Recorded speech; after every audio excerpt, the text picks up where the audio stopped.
All right. Hi, this is Howard Schweitzer and Joe Bongiovanni, and we're going to be talking about inflation today. We had a discussion with some folks the other day on the coffee house about inflation and MMT, talking about how it would be inflationary policy, but as long as it's public spending, not so. Exactly right. Yeah. Exactly right, Howard. As long as it's going to stuff people want and need and will use. Well, we have to get into that part of it too, because the monetary system doesn't differentiate between the goods and the bads that go through the economy. Okay, Right. it just values them. So the goods and the bads actually have equal effects on inflation and deflation. Uh-huh. So this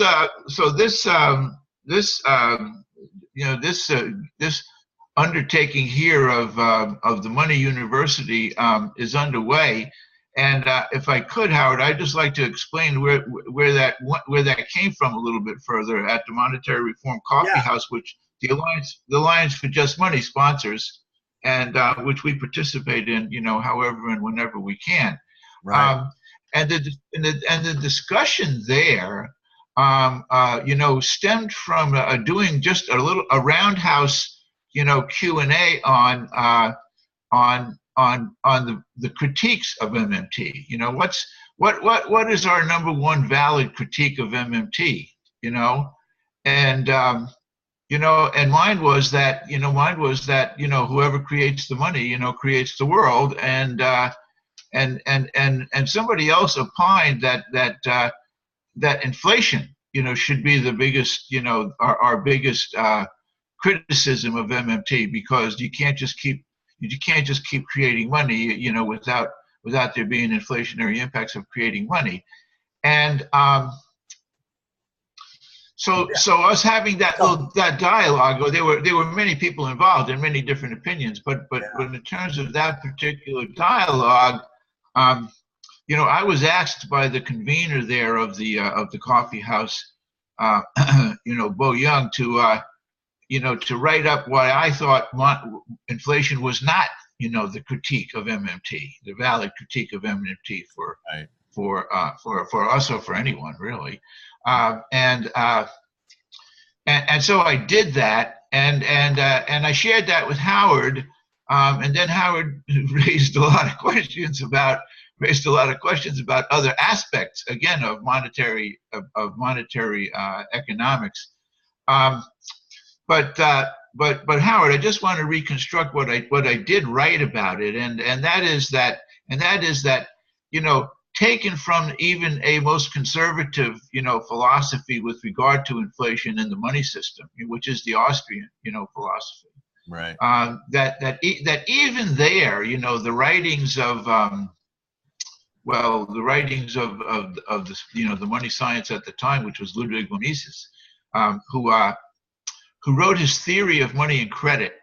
And in his theory of money and credit, he said specifically, we should define inflation for what it is, and then what the causes of it are, so that we can only have to deal with those in terms of its prevention. And it was in that writing where von Mises said that inflation is caused by an increase in money relative, as he put it, to the need for the money. Okay, and then he talked about the need for the money being a provision of a good or a service that was equivalent to the money. So the equivalent need and equivalent money are not inflationary. Okay, it's not inflationary by definition. Because even to take the simplistic view of inflation, which is too much money chasing too much goods and or services, too few goods, too much goods, too many goods. Okay, yeah, or services. Oh, too few. I'm sorry. Too right.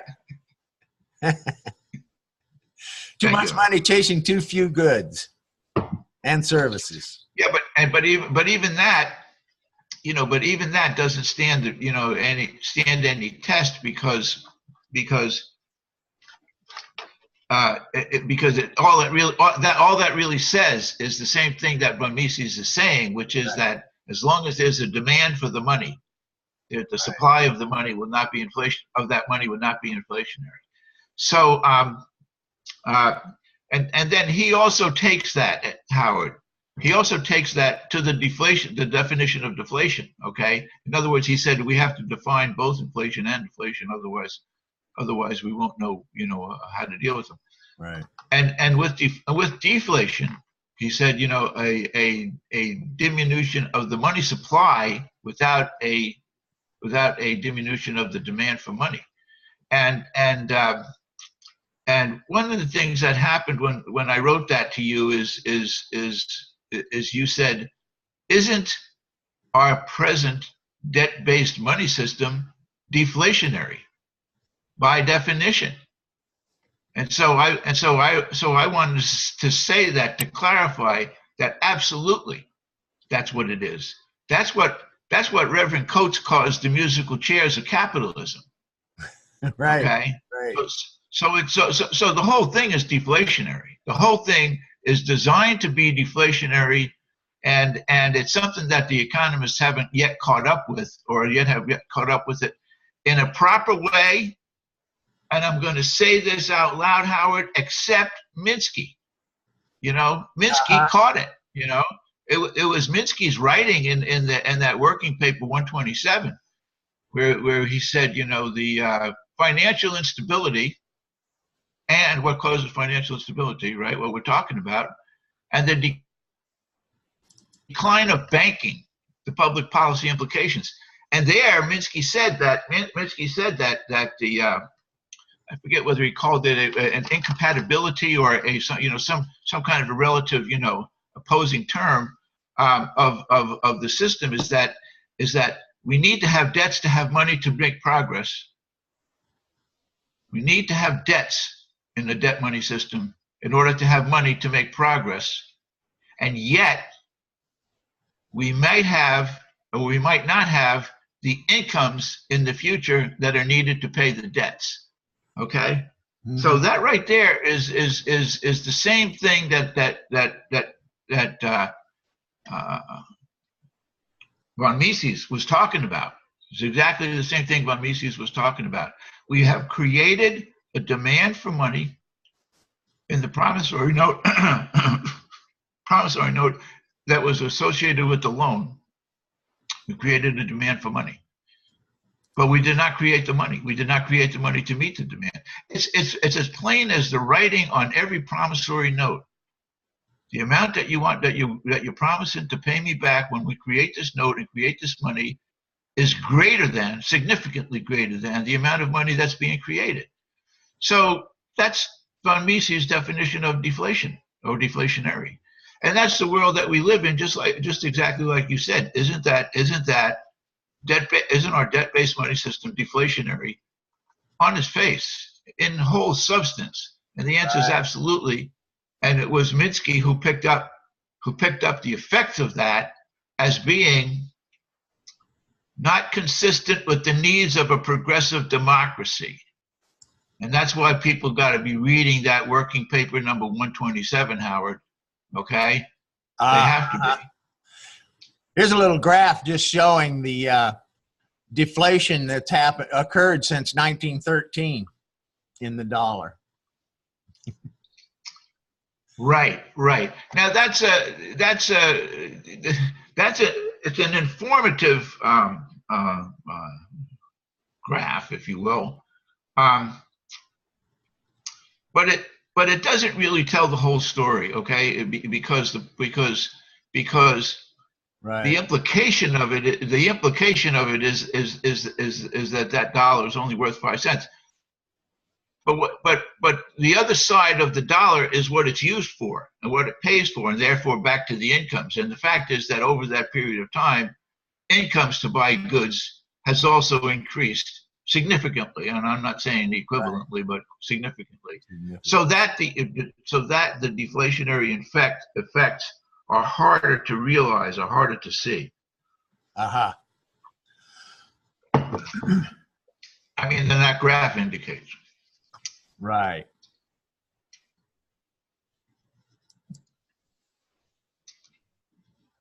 And so Howard, so I'm sorry, wait a second. Now my camera's gone off here.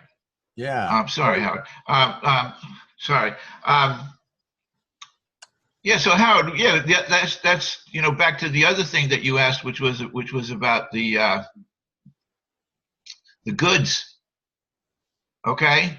Uh-huh. It's almost it's almost like Rumsfeld's kind of one of these Rumsfeldian constructs, that there are the good goods, there are the known good goods, and then there are the known bad goods, and then we got the unknown goods. Okay, so but the fact is that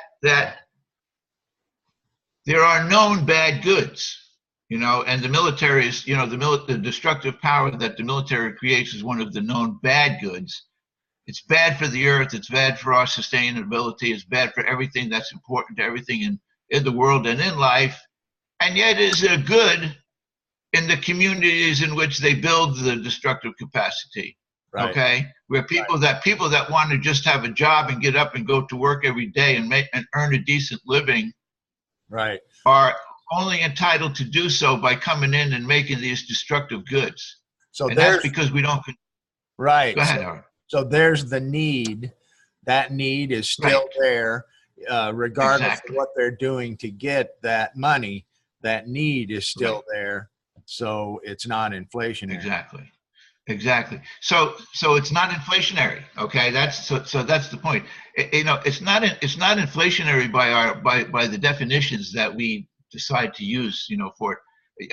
And those things are always measured in terms of production, gross domestic product, So would that be an argument then for how cutting military spending without, having something else for that money to go to for need, of course, wouldn't be a good idea. Well. The thing is that you need to fund the need. Okay, right. There's tremendous savings available to society by funding the employment needs in the communities that build armaments, doing something else that needs doing. Okay, at a much lesser cost to society, and therefore a lesser standard of living for the people that are doing that kind of work. And that's the price that we pay.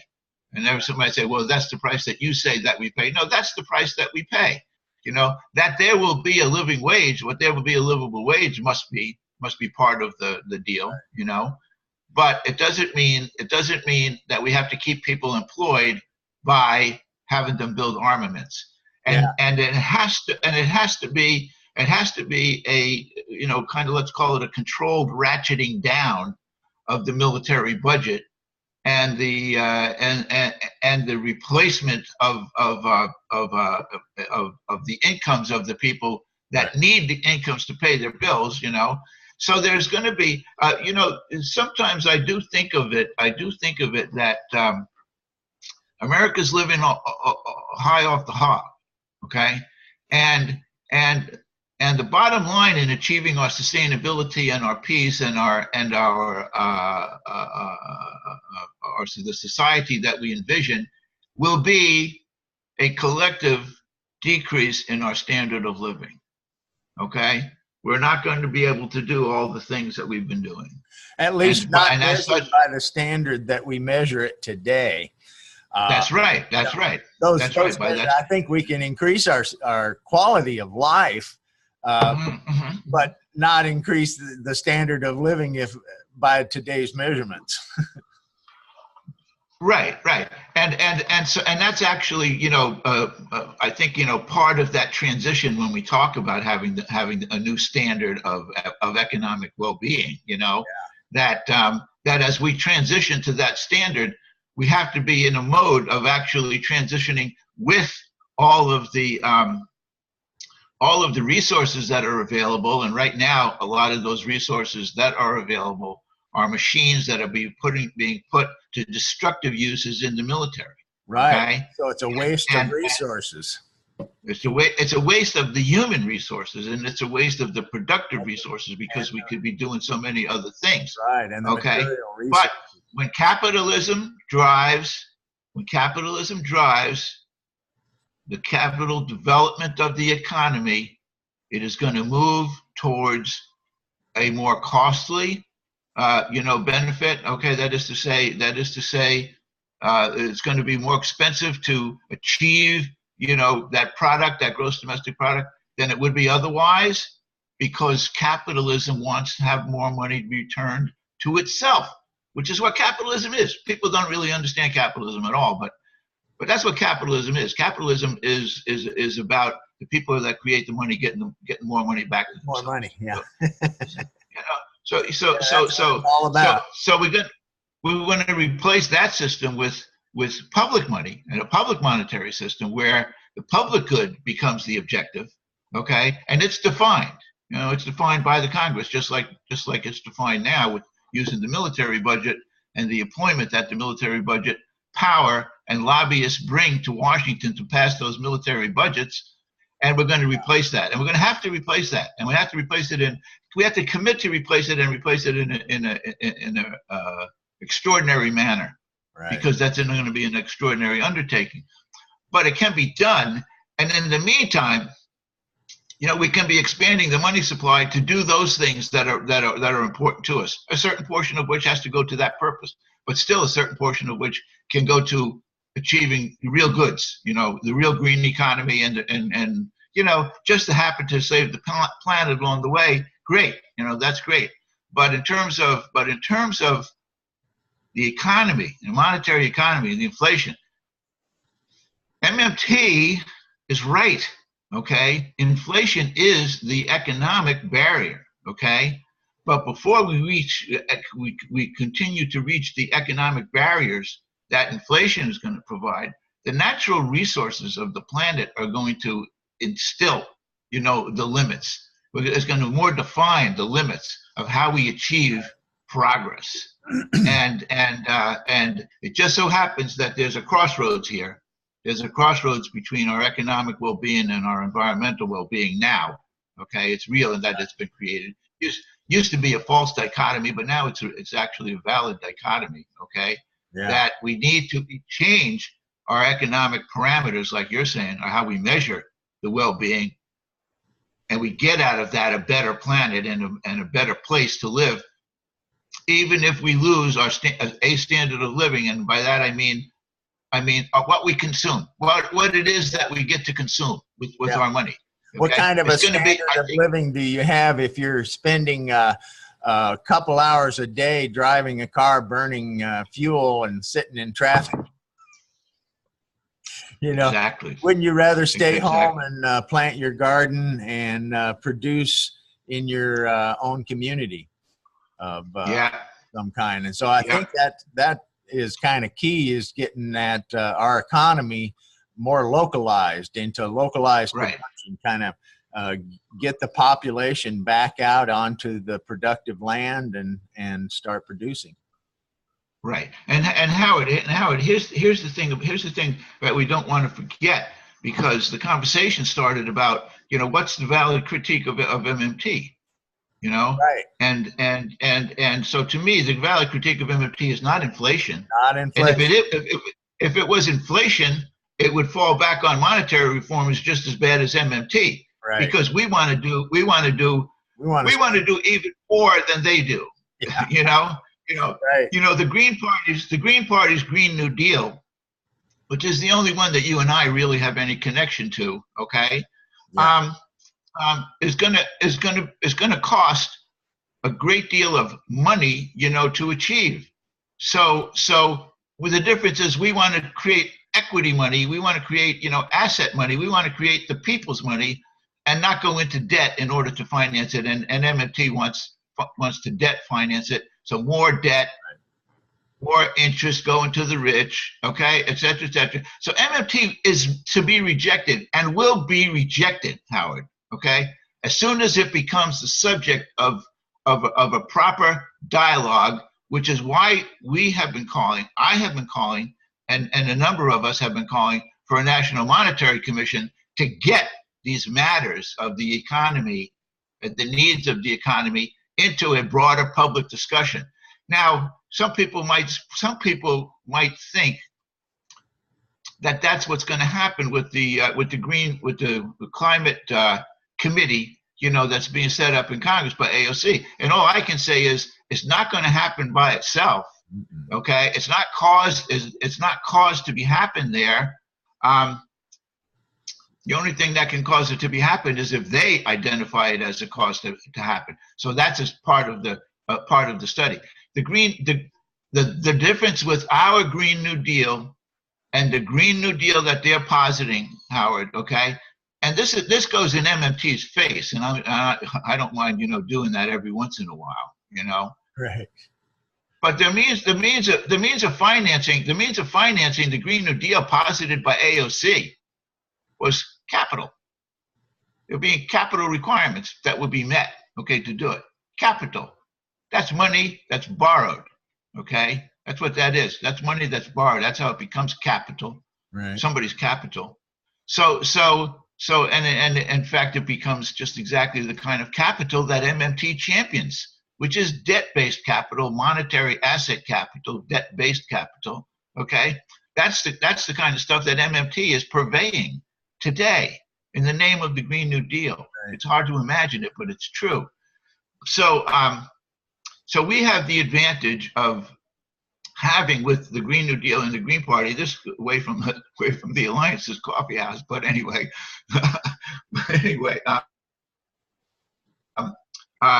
is that the Green New Deal includes in its platform the provisions that the Monetary Alliance is saying we need to have. So the Alliance and the Green Party are in common, aligned with regard to the monetary solution. Right. And that's a partnership that I think has to build in the future, Howard. Okay, because both the Green Party itself, which needs a lot of education, if you will, on the monetary issue, but also the Alliance in terms of its reaching out, you know, through whatever means to achieve a greater push. But Howard, this is the thing that's going to, you know, be able to take off. That might be Katie. Hey. Hey, baby. I got it. This is Kate calling. That's how I figured. I was on. You're on Kate. You're on Kate. You're on TV. Kate, you're on TV. Kate, you're on TV. So. I'll let Howard talk. In Mount Vernon. All right. Okay, cool. All right. Talk to you later. Bye-bye. All right. She just letting me know she's in Mount Vernon, Illinois. Oh, okay. By the way, okay. So she goes. Making good time. Good. Okay. Heading for Kansas. Yeah. Heading for Manhattan, did you say? No, Lawrence. Oh, Lawrence, Kansas. Lawrence, yeah. Yeah. Okay, so